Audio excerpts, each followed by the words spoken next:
na tukungane ku lunaku lwe batadde muno n'olunaku bwe luli mu 2026 omwezi gujja kuba gwa Museenene ennaku z'omwezi zijja kuba nyangu nnyo. mutulanze eki nga 10 ng'olwaleero mutulanze eki ate kimukulu okutuula okukola omwaka ogujja mu pulezidenti omulala anti era kyetwagala kyomukolo gwono tofudde kwani agenda kulayo kati ono ya okukyala akyalidde mu gavumenti enkadde nga pulezidenti omupya amaze okulayira lindako mwezi ki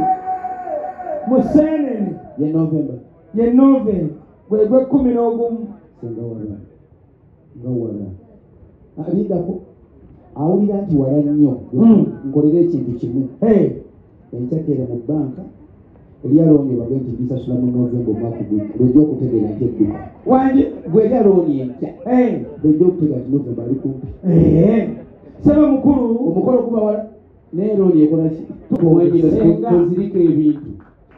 oyo nasenga ono yenna esaala omusabira zanga lweyateeka ku ki saba bw'oba obituwadde nga byasenga byonna senga abadde n'ekigambo kye muwe omukyala yenna omuganda baloni bwa fuluuta mwebaze mugaiddabi ku kyalo gwesinga fuluuta kituufu abasajja twagala kutwebaza tukube engalo naye musooka mukuba engalo za senga nekalo mbadde njagala omwebaze ng'otudde mu ntebe maama yongera kusenga microphone waggulu